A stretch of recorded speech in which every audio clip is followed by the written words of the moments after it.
Hi, my name is Pete Hahn, and thank you for watching this tutorial video.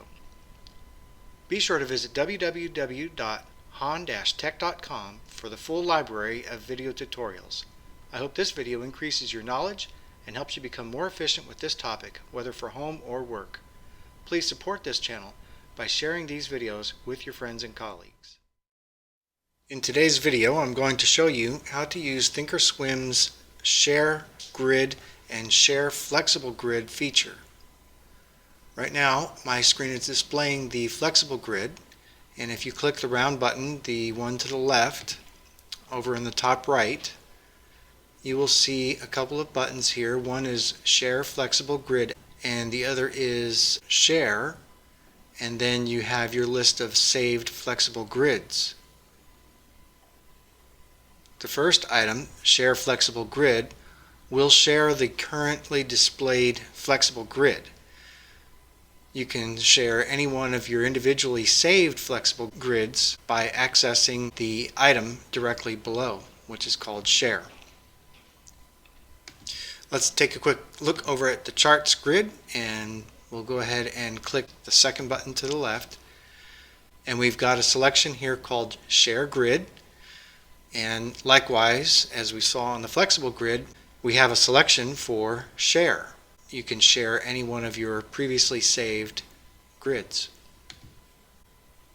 Okay, so the first step I will show you is how to share one of your own grids, and after this I will show you how you can take a link that your friend has sent you or a colleague has sent you, and you're going to use that link to take the chart grid that they shared and load it into your Thinkorswim platform.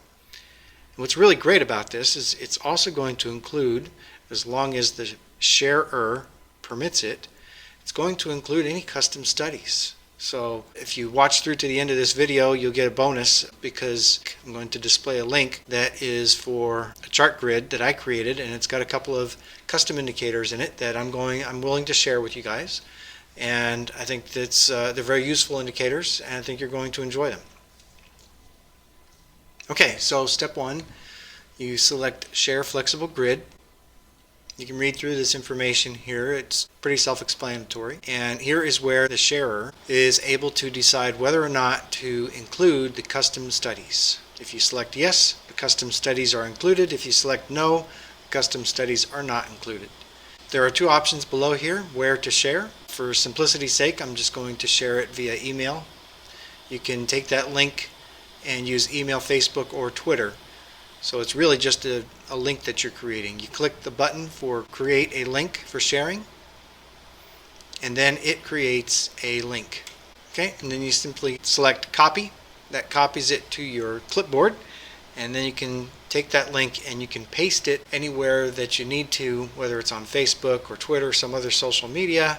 You can paste it into an email and send it to your friend. Just keep in mind, whoever has that link is going to be able to have access to that shared chart grid. So for instance, this test environment flexible grid that I have with a custom indicator at the bottom for scan, MACD stochastic, if you guys take this link and copy it into your web browser, you will have access to this saved flexible grid as well as the custom indicator in the lower study. Now, keep in mind, at the end of this video, I'm going to be sharing with you some indicators that I think are really useful. So stick around. Okay, so next I'm going to show you how to take that link that someone has shared with you and grab that and import it into your Thinkorswim platform. Okay, just a quick note before we get into the demo. I want to share with you the text of an email that I received from Thinkorswim support. When I tested this on the Windows, it worked fine. When I tested it on my Mac, it did not. And they gave me this as a response. They said that Thinkorswim needs to install a browser add-on to allow the sharing via clicking the link. If this does not work, then you will need to reinstall the Thinkorswim software and enable the browser add-ons in the browser you are using. The add-on's name is TOSSC. Well, later on I tested it with Safari, and it does work with Safari. So Safari has the browser add-on installed and enabled. When I initially had the problem, it was when I was trying to use it with Chrome. I was opening the link in the Chrome browser, and the Chrome browser was installed after I installed Thinkorswim, and so it never had a chance to install that add-on in the Chrome browser. So what if this happens to you and you don't know how to get the browser plugin installed? You don't know where to find the browser plugin. Well, there's two ways that you can use a link that someone has sent you to open that link in your own Thinkorswim platform. And I will demonstrate both of them here. Scroll down a little bit and you can see a link that I previously saved. So I'll copy that. So if your browser plugin does not work, then what you do is you select Setup in the upper right, and then you select Open Shared Item. It's the very last item. You click that. Now here's the issue, is you won't be able to copy and paste that, so you're going to have both windows open at the same time, so you can type it in manually.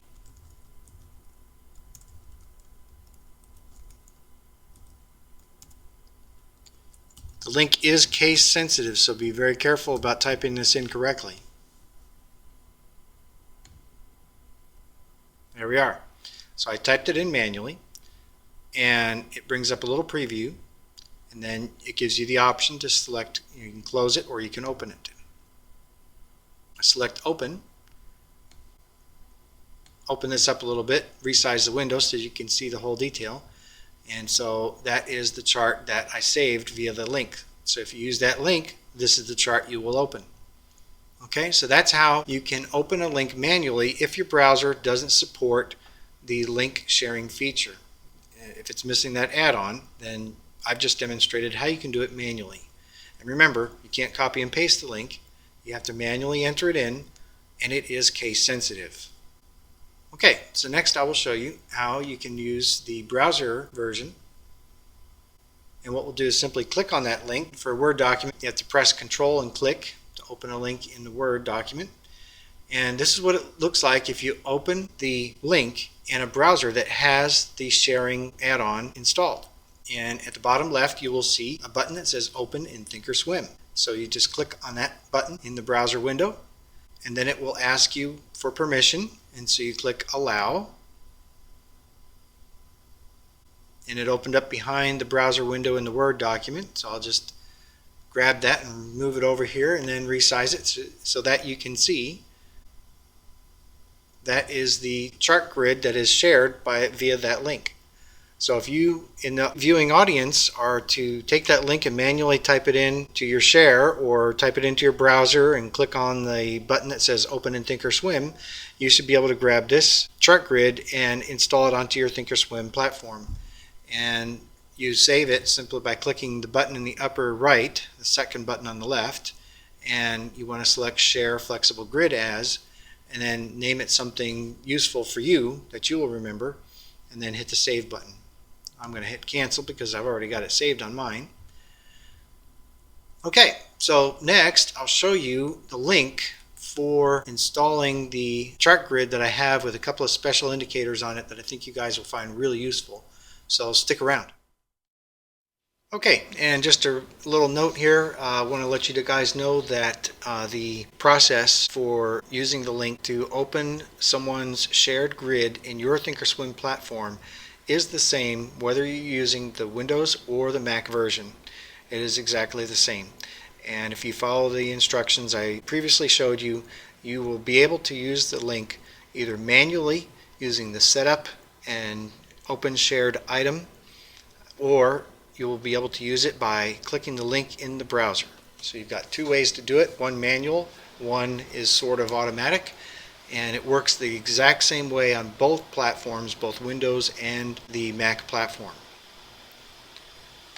Okay, let's get back to the Thinkorswim platform, and now I'm going to get in and share this special link with you. This is a link that you can copy into your browser window, or you can manually copy it into your Thinkorswim platform. We'll zoom in a little bit so you can see that. And that's it, okay? And if you copy and paste that into a browser window or your Thinkorswim platform doing it manually, I will show you what the chart looks like. We'll hit Control click, and here's a preview. It's a flexible grid, and there are 4 charts in it. There's a chart in the upper left for the tick symbol, and then there's a chart in the lower left for the VIX. And there's a couple of special indicators in those 2 charts. The ones over on the right really don't have anything special on them other than a few vertical lines. So I'm going to click on Open in Thinkorswim.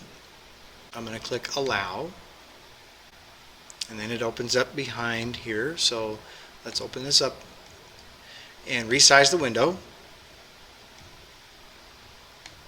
Okay, so that's what you're going to get if you click that link, or if you copy and paste that link into your browser window or your Thinkorswim platform. And for you traders, you understand what this index is. It's the tick index, and I don't know how to trade it. I'm not trying to show you how to make trading decisions one way or the other.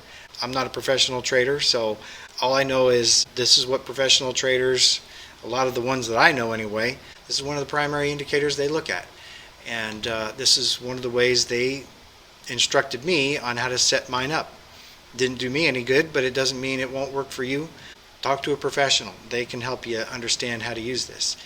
I'm going to kind of shrink this down a little bit so you can see an entire day's worth and explain how the indicator is plotted. So what I've got here is a chart bubble that plots every time the tick makes a new fresh low for the day or a new fresh high for the day. And I've got a chart label in the upper left, one showing the day's high and one showing the day's low. For instance, right now it's showing a low of negative 1133. Well, that occurred early on in the morning. You can see it never made a new lower low after that. And then for the high, it's showing the high for the day was 904. If you go in here and look at the studies, edit studies, and we go ahead and edit the settings for the shared plot tick upper V1, and we go to alerts, you will see that you can enable alerts for the various levels. So those are audible, and also you get a little visual note that pops up in your upper left hand corner of your platform if you have that feature enabled on your platform. If you need to know how to enable that, go ahead and look at one of the Ricochet demos. I think it was the TTS Ricochet demo for the CCI study. So if you go ahead and view that one, they'll show you how to open up and activate your visual message alerts. So just wanted to show you that you can enable alerts on this indicator, and we'll hit cancel and cancel. I'm going to double click here to resize that, and then I want to show you the VIX. This indicator here, I'm going to shrink this down so you can see quite a few days worth, and it's a 5-minute chart. You can see that I've got it set to 5 minute, and it's showing 5 days of 5-minute chart. The indicator itself, however, is based upon an hourly, so it's called reversion bands hourly. And so what this indicator plots is if you had these reversion bands plotted on an hourly chart, these are the values. This is where the center band would be, and up here this is where the upper band would be, down here the lower band. So it's following an hourly chart, but it's plotting on a 5-minute chart. A lot of traders find that useful. It's called multi-time frame analysis. I'm not a professional trader. I can't make money doing this, so I'm not trying to say that this is a good way or a good indicator to use for buying or selling decisions. Consult a professional. They can tell you if this is worth anything, but there it is, and you've got the custom code so that you can, really why I'm sharing this with you is so that you can go ahead and look at the actual ThinkScript code itself. Let's look at this. We'll go to Edit Studies. We'll hit the scroll icon. And here it is. It's not a lot of code. It's very simple. Let's see, been a while since I looked at this. Okay, so you got a high and the period equals 1 hour, and you got a close and the period equals 1 hour, and you got a low and the period equals 1 hour. That's it. On Thinkorswim's platform, they make multi-time frame indicators very, very easy to do. So now the secret's out. There it is, guys. Hit cancel here and cancel here, and then on the other indicator I'll show you how those chart bubbles are done. We'll go to Edit Studies and click the scroll icon. We'll look at the code there, and we'll scroll down to the bottom where you've got the, here's where you add the labels. Okay, so you've got a label here, label here. I'm not going to go through in depth and explain this unless you guys request it. You know, just put it in the comments if you guys want to see an in-depth analysis. I'll show you how to do the code, what the code is saying, how it's working, and how you can customize it. But you've got the source code now if you've got that link. And so this is how you get the labels and the chart bubbles to perform on this chart. Okay? So that's all I've got to show you. I hope this was useful. I hope you find these indicators helpful, and I hope they're spurring you on to have ideas of your own on how to take your thoughts about the market and your ideas about how to trade and use those and customize your own Thinkorswim platform using the tools that I'm showing you. And hope it helps. Thanks again for watching. Take care. Thank you for watching this tutorial video. Be sure to visit www.hahn-tech.com for the full library of tutorials. I hope this video increases your knowledge and helps you become more efficient with this topic, whether for home or work. Please support this channel by sharing these videos with your friends and colleagues. Thanks, and take care.